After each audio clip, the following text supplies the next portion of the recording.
A government-owned giant quietly voted against nearly every resolution at a major company for 5 years, and nobody acted. That's the story behind today's biggest wake-up call for Indian corporate governance.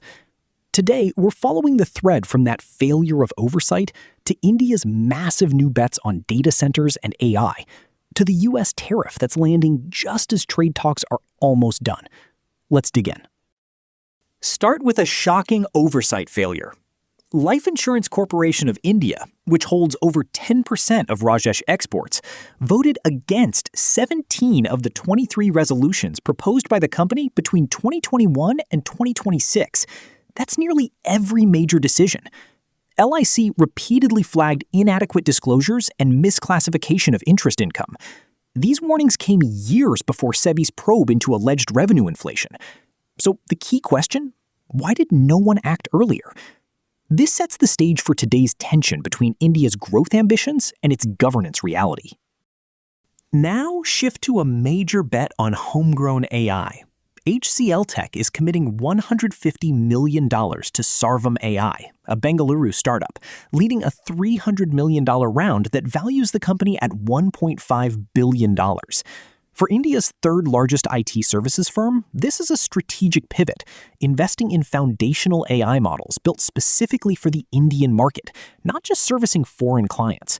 It signals that India wants its own AI infrastructure, which connects directly to the next story. And the scale of that ambition is staggering. AirTrunk, backed by Blackstone and CPPIB, announced plans to invest over $30 billion in India through 2030. That's targeting more than 5 gigawatts of hyperscale data center capacity across multiple states. This positions India as a key hub for AI and cloud infrastructure, promising jobs and economic growth.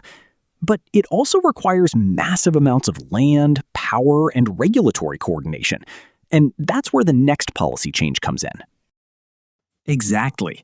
The Finance Ministry is planning a new PPP framework that will let private equity firms, pension funds, and sovereign wealth funds bid directly on greenfield infrastructure projects in power, rail, airports, and other sectors.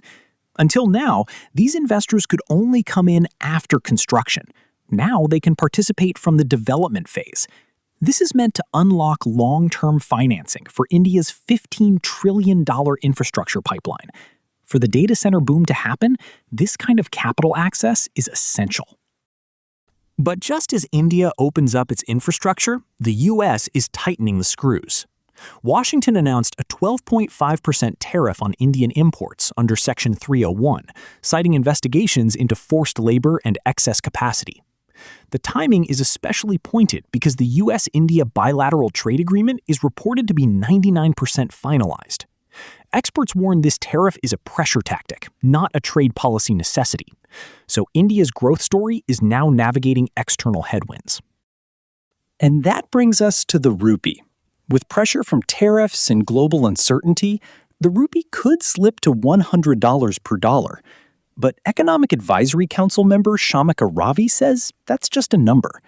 She argues India's domestic demand-driven resilience means the focus should be on managing supply shocks, not defending an exchange rate.